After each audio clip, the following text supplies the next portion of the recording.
Yo mga idol, kumusta? Mandrigma Sports TV nga pala.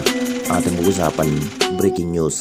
Coach Tim nagsasalita tungkol sa bagong import at Jeremiah Gray gagawing free agent. So ito na nga ba ang mas tamang gawin ng ating Barangay Nipra?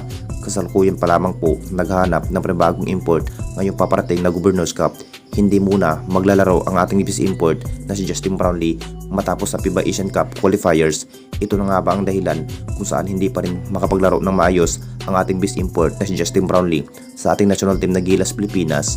Bukas na rin ang pagsisimulan sa panibagong season ng ating liga. Samantalang ang kupunan ng Barangay Nipra tuloy pa rin sa paghahanda para mas lalo pang lumakas ngayong paparating na Governors Cup.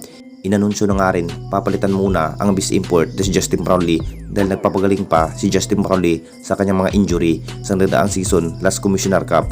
Ang plano sana ng ating Barangay Nipra, kukunin na nga ba bilang pangalawang import bukod pa kay Justin Brownlee na si Tony Bishop. Alam na nating lahat mga idol, kahit hindi rin nakuha ni Tony Bishop ang malaking kampyonato sa upunan ng Barangay Nipra noon, mas kumpiyansa pa rin na magagawa ni Tony Bishop na mabibigyan na mas magandang laban ang nasabing import. Kung titignan nating lahat mga idol, siguro si Tony Bishop na nga ba ang magiging pansamantalang import para ipresenta nga ang Barangay Nipra ngayong paparating na Governors Cup. Abala pa rin itong si Coach Tim Kun mga idol sa paghahanda kahit pagod.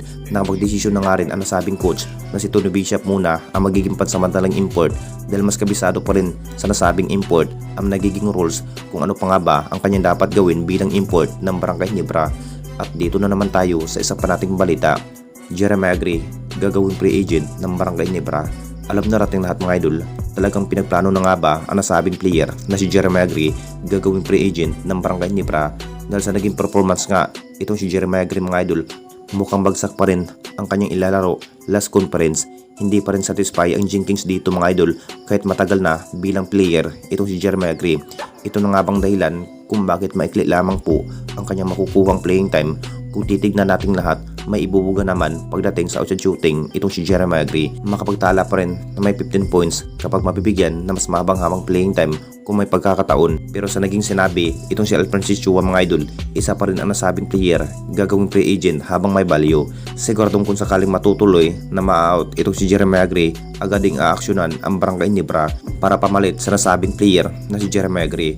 Alam na nating lahat, abala pa rin ang Jenkins sa paghanap na mas malalakas bilang gunner.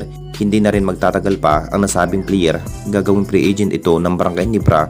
Deserve pa nga ba kay Jeremiah Gray para mapunta ng ibang kampo? Kung makapagdesisyon ang SMC, magiging free agent na ang nasabing player na si Jeremiah Gray. Anong masasabi ninyo mga idol tungkol sa ating video?